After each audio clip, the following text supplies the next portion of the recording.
Dear second year undergraduate students, here I present before you a short video for you all to understand the open elective structure and their registration.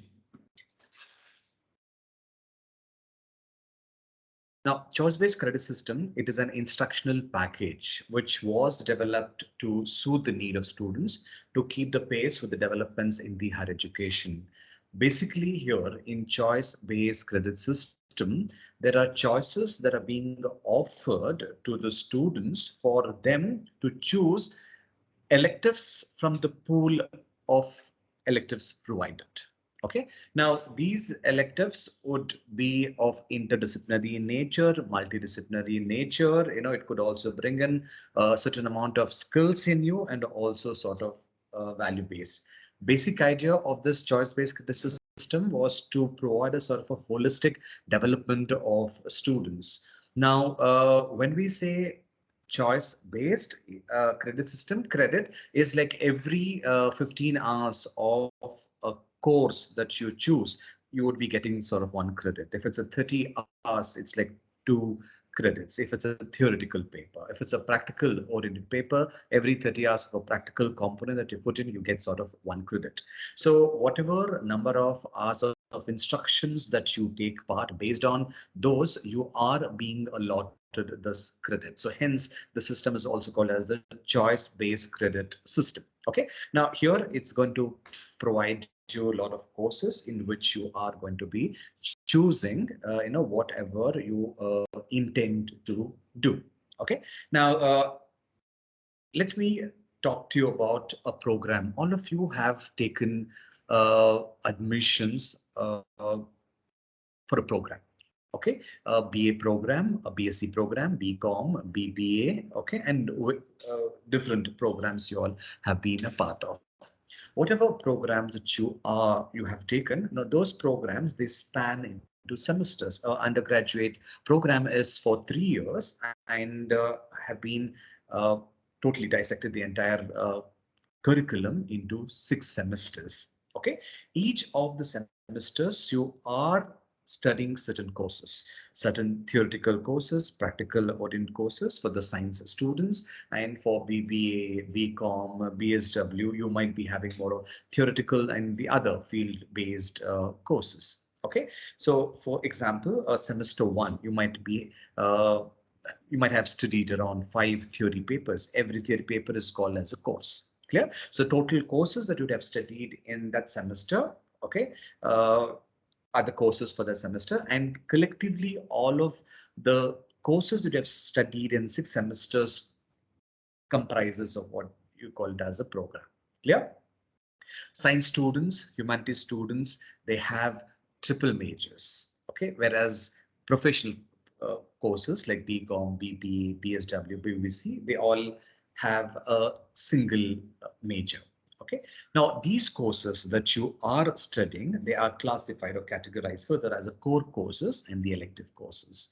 Core courses where there is no choice, mandatorily you have to study those, because these are requirement for you to become skilled in a particular subject. You need to be taking such courses, so it's mandatory that you'll have to choose.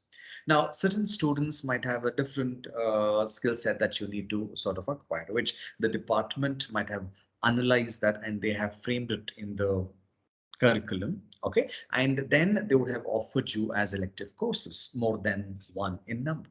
Okay, so when they offer you certain courses and they give you a choice, then you can choose one over the another. Then you say you are electing those sort of courses, so they become the elective courses. Clear? So the courses can be categorized as core courses, and then they can be categorized as the elective courses. Now, in core courses, again, you have the major or the allied. Major, again, the hardcore, which are mandatorily to be studied. Soft core are more sort of, a bit of a skill based courses. Again, they might be mandatory for the program that you have chosen. Now, in elective courses, these electives can be offered by the department. A respective department, okay, can offer certain electives where you can choose one over the other. You could also choose electives that are offered by the other departments. And now these electives, you call them as the open electives, open elective courses. Okay, you are a student of BCom, you might be choosing electives from humanities, from natural sciences, from physical sciences. You're a student of natural science, you might pick up electives from physical sciences, humanities, or other professional courses. Okay, so those electives courses that are being offered by the other departments and you are choosing, then they are called as open elective courses. Okay.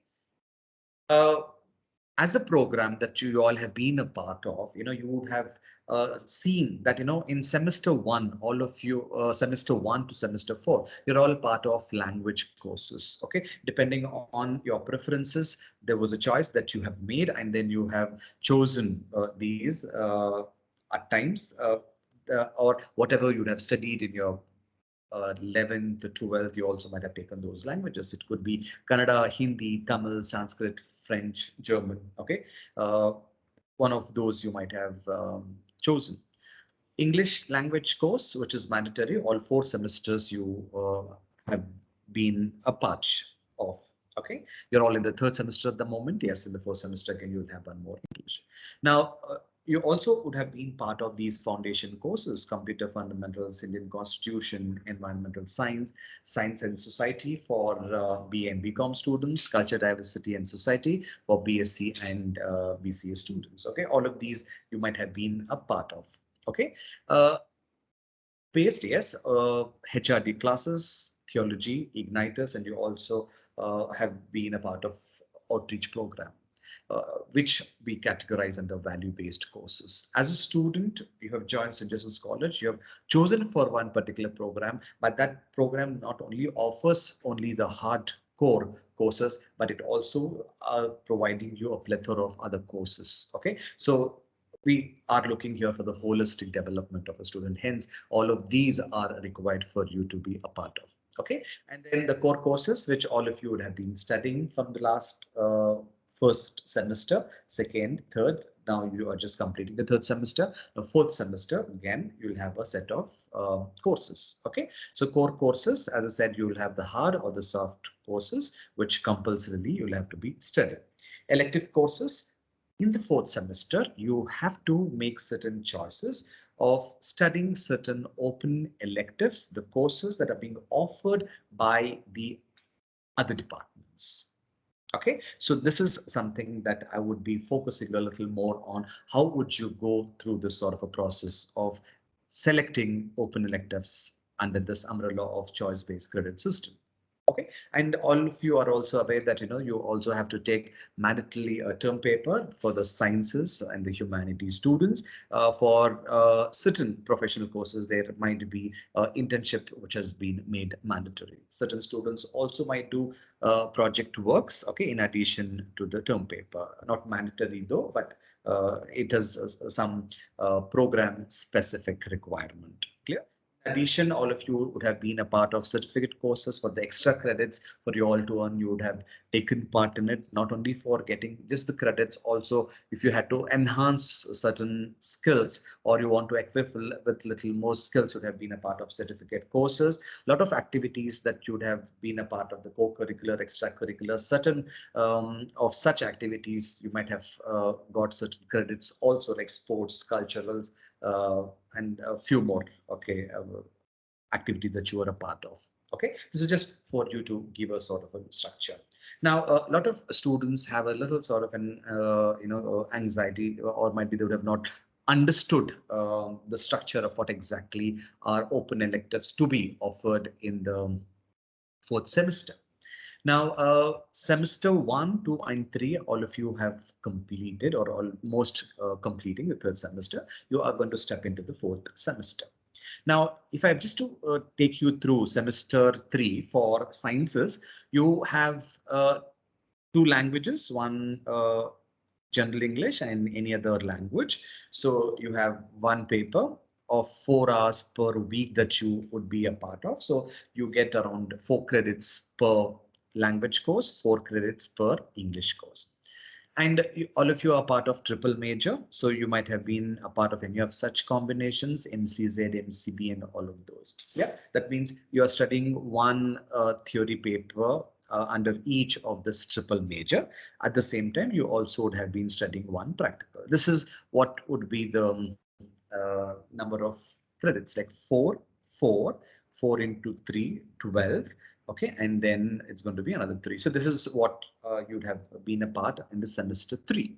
Now, semester 4, you have to be choosing open electives. Okay, not to worry too much about it. No, the workload would remain the same as the workload of yours in the third semester. Okay, what is the structure that you see in fourth semester is, yes, you will have a general a language course. You will have a English, the general English course. Okay, for sciences who are triple major. Okay, if I take example of MCZ, microbiology, chemistry, and zoology.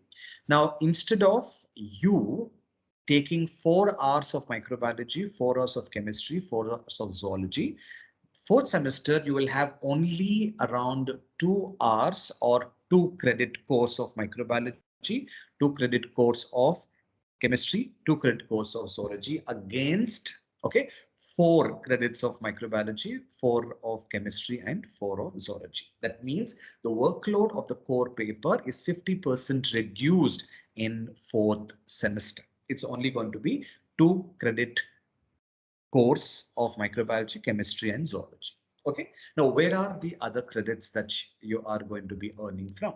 You are going to be earning from 3 electives that you are going to choose.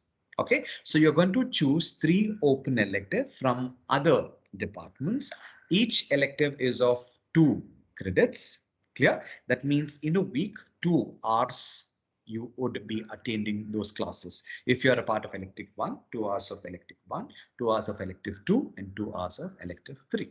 Okay, so when you look at the number of credits which were there in third semester, the number of credits are going to be the same. So there is no extra classes that you will be attending. There is no extra amount of time that you'd have to invest. The only thing is, in place of the core papers, you are going to study something new, something different, something of interdisciplinary nature, multidisciplinary nature, which is you are going to acquire certain new set of ideas, skills, and knowledge, which is something unique in its own way in the structure that we have with us. Okay, so now what are the choices that you will have under elective 1, 2, and 3 is what I'm going to talk to you all about. Okay, so BSc students, this is the structure. Similarly, for BA students also, the structure have been worked. Okay, BA students or humanities students, they have again language course, English course, but they have the triple major. Each of the paper they have 5 credits, and they would have been having 5 theory hours per week. Okay, now what is the change that you see in the fourth semester? The fourth semester change would be like, instead of, I take HEP as an example. So instead of 5 hours of history, you will be studying 3 hours of history. That is 3 credit course of history. And 2 credits would be one of the elective that you're going to choose. Economics, again, 3 credit instead of 5 credits. And in place of another 2 hours, second elective is what you're choosing. Similarly, political science, instead of 5 credits, you're studying only 3 credits of political science, and the other 2, you're getting it from elective 3. So again, the workload, the number of hours that you will be attending classes would remain the same. Clear? Only thing is, the number of papers would increase, but the weightage for the paper would have decreased from 5 credits to 3 credits for the core papers, and 2 credits each of elective 1, 2, and 3 is what you're going to do. Yeah, I spoke about BSc and BA. Now, coming to the other professional courses like BCom, BBA, BSW, BVC, BCA, data analytics, and also the BCA. Okay, for them, they might be having around 4 theory papers in the third semester. Okay, of a particular credit, 4 hour, that means 4 credit. So in the fourth semester, these students who belong to the professional courses, one of the paper which was of 4 hour has been reduced. So in that place, these students will just choose 2 open electives, elective 1 and elective 2 of 30 hours, 2 credit. That is 2 credits, 2 open elective they're going to choose. Okay, they're only going to choose 2. Okay, natural sciences, physical sciences, humanities will get to choose 3 open electives. Whereas the professional courses, BCom, BBA, BVC, BCA, BSW, they get to choose only 2 open electives. Okay, again, the workload of this is going to remain the same. There is no additional workload in the 4th semester. Okay, that is what the structure all about. Okay. What are the options available for physical sciences? If one of you are a physical science student, belongs to any of these combinations like PCM, PEM, PMC, MSc, AMS, CMS, they have to choose 3 open electives, elective 1, 2, and 3. From which of the pool can they choose elective 1? Natural science departments are offering, every department would offer 1 open elective. Okay. You can choose any of those open electives from the natural sciences under elective 1. You could choose any of the open electives offered by humanities department under elective 2. You could choose any of the open electives that are being offered by commerce and other professional courses, commerce, BBA, and as I said, BCA, BBC, and all. So they also offer open electives. So you can choose under them. Elective 3. So physical science students who get to choose 1 elective from natural sciences, 1 from humanities, and 1 from uh, commerce and professional courses. Okay. Now, also there might be certain capping done. The seats are going to be limited. In case you have thought of choosing 1, by then if others have already chosen those, that means you will have to move to the next because the selection is first come, first serve. Now, natural science students will have to choose again 3 electives. They get to choose from physical sciences or humanities. That is elective 1 from physical sciences, elective 2 from humanities, elective 3 from commerce and the other professional courses. Okay, so 3 electives is what they're going to choose. Now, social science, the humanities students, they also get to choose 3 electives. They have to choose 3 electives. Under elective 1, they choose from natural sciences. Under elective 2, they choose from physical sciences. Under elective 3, they choose from commerce and professional courses. Now, coming to the BCom, BBA students, these BCom and BBA students will have to choose 2 open electives. So they can choose elective 1 from natural sciences only, from any of the courses offered by natural sciences. They can select 1 open elective, and the second open elective they can choose from the electives that are being offered by humanities or other professional courses other than the core courses offered by the respective department. That means a BCom and a BBA students will not choose any of the open electives offered by the respective BCom and the BBA departments. Clear? That is, any student for that matter will not be choosing any of the open electives offered by the respective department. You do not have to worry about it as the capping could have been done. So you would not see those options when you log in and check for the open electives. Okay, but you need to be aware of the same that I belong to a particular program. The elective being offered by that particular department, I'm not going to be choosing. Not only that, natural sciences cannot choose any of the electives from natural sciences. Physical science students cannot choose anything from the physical sciences, and similarly the other programs as well. Now, under professional courses, we also have courses like BCA Data Analytics, BVC, and BSW students. Now, these students will choose physical sciences 1 open elective. Under elective 1, they choose only from physical sciences, and for elective 2, they get to choose from either humanities courses offered by the humanities department or from commerce or professional courses or any other courses, but should not be offered by the respective departments. students. As I said again, the capping could have been done, so you need not worry about the same. Clear? So this is the structure that has been designed. The PDF that we have shared with all of you, which is also available on the website, kindly go through that. All details are clearly given. The guidelines are there. Okay, the process of the registration is there, and the detailed syllabus is given, so you can go through the syllabus, see which one would you want to choose, be ready with your electives. So when the process happens, you can register without any sort of issues. Okay, so these are certain things that you need to keep in mind. Now, registration of these open electives, we would be doing it online. Okay, and this will happen on 18th of March. We have looked into it that you don't have exams on that day, so all of you are free. So you can take part in the registration process. That is on 18th March. Okay, that is going to be in between 2 to 3 p.m. Okay, now this portal would remain open subsequently also. We start the portal somewhere between 2 to 3 p.m. Okay, doesn't mean it closes within that. It would still remain open for you all to subsequently register for it. But it starts somewhere between 2 to 3 p.m.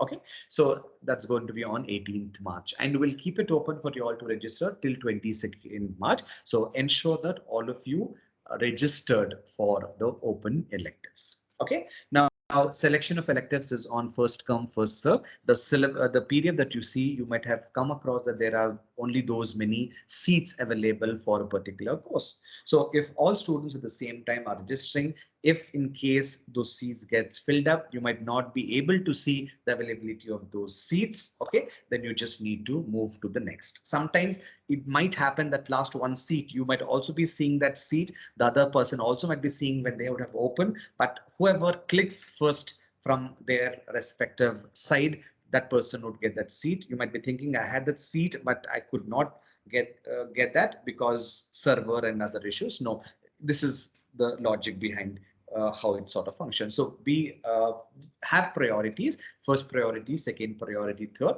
In case you don't get the first, move on to the next. All of them are going to be a good and a new experience for you all to learn. Okay, so you are going to be registering this on through your Linways student login. Okay, and once you log in, you would see the option of open electives. You just need to click. So elective 1, a pool of electives should be there. You choose what you want, go for 2, 3, and then you complete the registration process. Okay, what you also need to be keeping in mind, that be regular to all the classes that are being conducted by the respective department. Attendance does matter. Okay, 75 initially, but now we have made it to 85%. So 85% attendance mandatory for all of you to be eligible to write the examination. And assessment is going to be on par with your other core papers. Okay, there are going to be activities conducted for 15 marks. The end semester examination is going to be for 50 marks. So 15 marks would come from your activity and your attendance, and 35 marks would be end course examination. Okay, one good thing is there are no midterm examination for open elective courses. Okay, now total marks to pass an open elective is 35%. Students, keep in mind, this is mandatory, that just like how you have to pass in your other core papers, you need to also pass in this paper, and the percentage of pass is 35. So you need to get that minimum to pass that open elective course. Whatever marks that you obtained here are subsequently going to convert it into the grades. So you did not worry that because of these open elective, if I don't do well for reasons, my percentage might come down. No, your overall percentage are calculated for the core papers, not for the open electives, because whatever score that you get are being converted to grades, and grades are what's going to be shown in your marks card. So as I said, minimum 75%, which now we have scaled it up to 85%. So all of you need to have minimum 85% attendance for you all to write your examination. Clear? So this is all that I just wanted to offer from my side, students, as some of the students wrote to me telling that they are little not very clear about the structure. So I thought maybe through this short video, you might get some sort of clarity. So after this, in case you still have any sort of, issues, you still can write back to me. So thank you. And I also, as I told you, just go through this PDF, which has been shared by all your class mentors to you. This is available on the website. Okay. Very clearly, it's given the guidelines. Okay. How do you go about the registration process? What are the courses that are available under each of these sections, like physical sciences, natural sciences, social sciences, professional? Very clearly it's given. If you are a physical science student, what are the electives that you need to be choosing? So physical sciences get to choose elective 1, 2, and 3. Clear? So these are the electives that are there, and also how many seats are available for against each of these courses is also being shown in this particular page. Similarly, for natural sciences, what they can choose. So elective 1, elective 2, elective 3. For social science students, elective 1, 2, and 3. For BCom and BBA students, under elective 1, they get to choose from natural sciences. And for BVC, BSW, BCA students, elective 1 is from physical sciences. There are also certain capping that you'll see in the red. That means you can't get to choose those. And for the professional courses under elective 2, they get to choose either from the humanities or the other professional courses. Clear? And the detailed syllabus is also been given. So kindly go through all of these. Okay. And you have any sort of an issue, you could definitely get back to us. Okay. If you have any clarity, your respective class mentors would also guide you through, or any specific questions you could also write to me. Okay, so thank you all, dear students. Go through this video. Hopefully this should help you. So thank you.